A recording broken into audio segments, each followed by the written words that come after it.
Hello everyone, I bet you didn't know that Spyro had mobile games. You got games on your phone? Yes, multiple mobile games.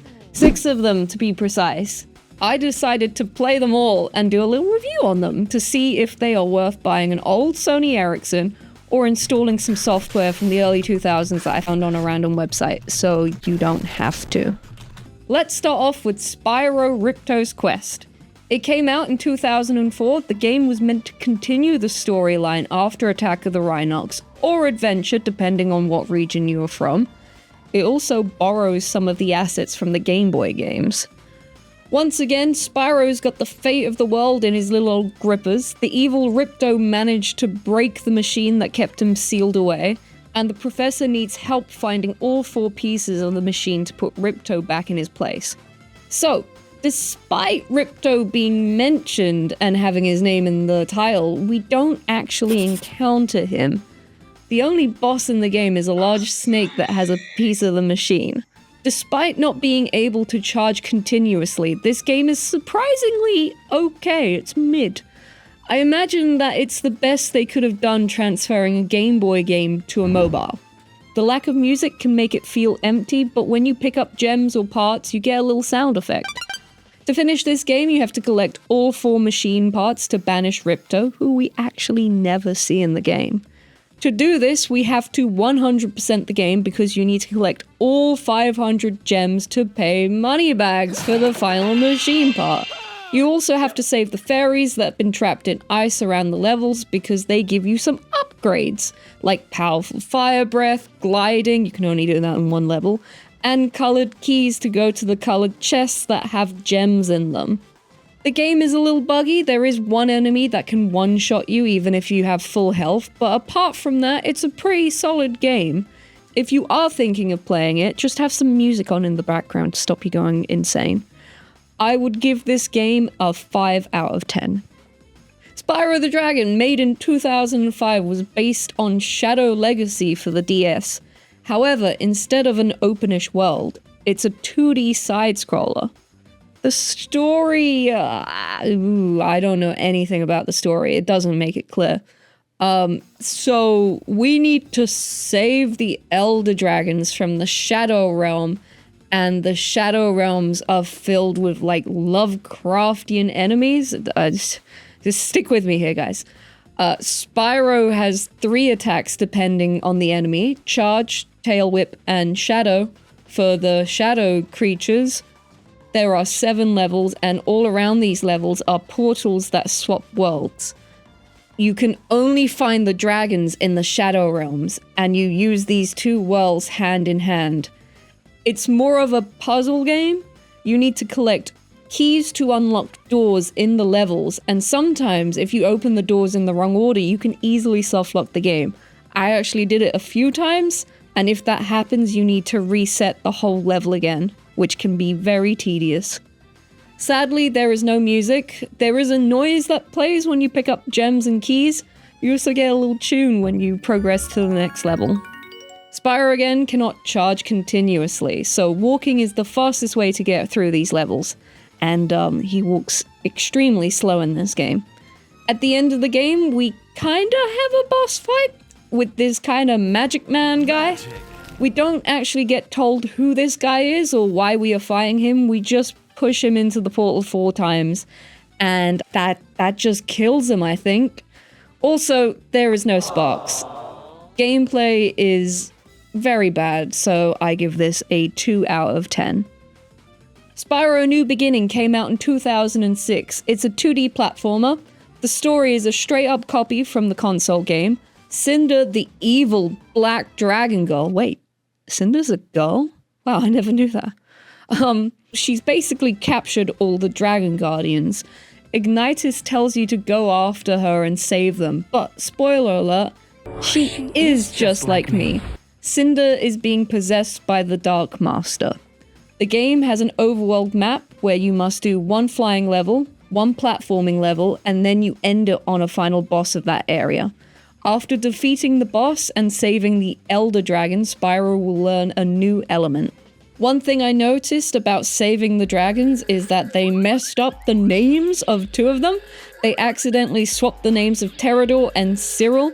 Terrador is meant to be the Earth Dragon, and Cyril is meant to be the Ice Dragon. They could have just Googled it or just looked at the game they were copying, but they didn't. Let's talk about the gameplay. It's completely different from the other two games. Spyro has a charge attack, different element breaths that can be changed. He can also jump and glide.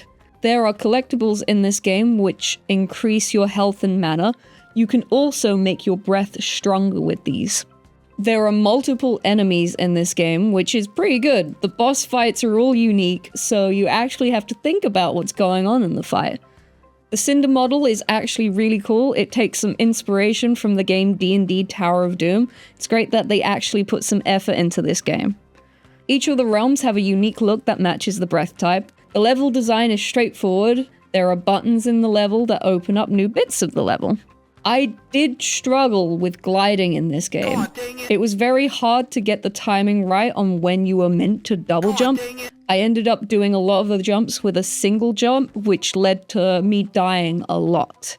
Speaking of dying, they have great checkpoints. It's like they knew people would struggle with the gliding. Another thing to note, it might be best if you turn on some music whilst playing this game, as it has none. But there are some sound effects scattered about in the game when you pick up gems, die, and hit enemies. I give this game a 4 out of 10. Is that music I hear? Next in our list is Spyro the Eternal Knight, which came out in 2007. This game is a much improved version of all the previous games.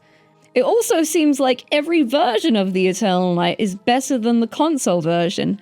I actually have a video on 20 reasons why the Game Boy version is the best version that you should totally check out.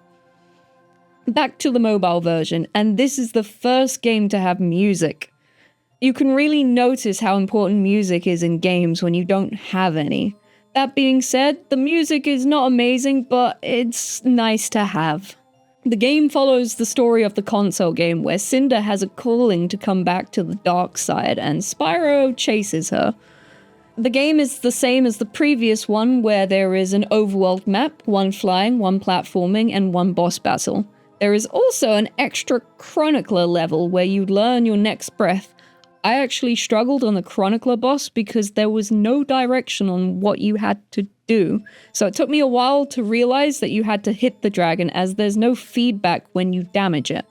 The moveset of the game copies the previous game, plus a fury move which kills nearby enemies, but it's mostly used for opening doors. The platforming sections in this game are bigger and we have new things to interact with. We have teleporters, and with teleporters, we have a little bit of a puzzle. We have breakable walls that have hidden collectibles and gems, which adds a certain nostalgia for the original Spyro games where there were a lot of secrets. The art has improved a lot more in this game, making the different levels more colorful and adding a bit more depth to the background.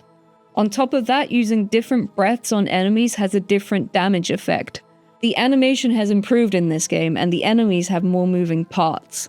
There are also enemies that don't move and just shoot out projectiles if you hit them. Because it is a straight copy of A New Beginning, I struggled again with the gliding part, making platforming a lot harder for me, because I could not get the timing of this glide. The boss fights were sometimes confusing, as it was just a guess of what you had to do. There was a lot of trial and error, however, they all looked amazing. Again, they copied the same style from those old classic games. I give this game a 6 out of 10. Sadly, it's only downhill from here. Dawn of the Dragon came out in 2008, and it's disappointing compared to the other two Legend games. The start of the game is very promising with beautiful art, but don't let that fool you. So again, it follows the story from the console. Cinder and Spyro team up to find Malifaux and kill him, because he is an evil dragon who wants to destroy the world. Now, teaming up with Cinder sounds like fun, and you do get to play her, but the gameplay is so slow. The game has dialogue boxes that can't be skipped, and there's a lot of them.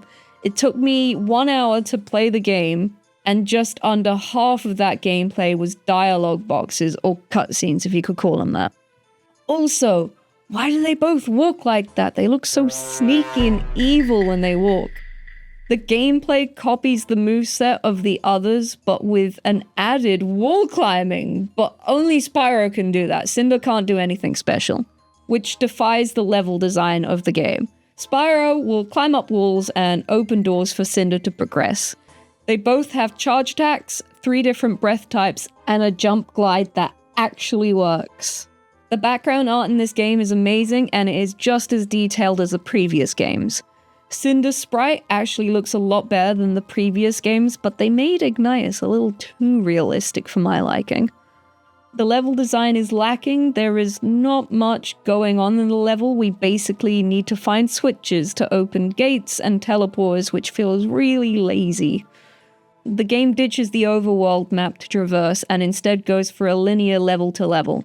Each platforming level gets spaced out with a flying level and a boss level. The flying level in this game has changed and instead has its own adaptation of the flying from Season of Ice. The boss fights are much easier, and we end them all on a kind of quick time event where Spyro and Cinder will end on a finisher move. At the end of the game, we fight Malefor, who is not purple. He's gold, which is wrong.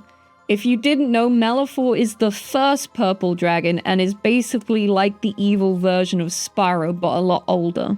There's a little bit of lore for you. I didn't like this game, and I give it a 2 out of 10. It was mostly just dialogue. Sadly, I couldn't get the first Spyro mobile game working because it requires you to use a virtual machine that I did try to get working, but my PC didn't want anything to do with it. I can give you some details about it instead. The game was published in 2003 and was aimed at the females? Females? Do you have to call them females? Mobile gamer market.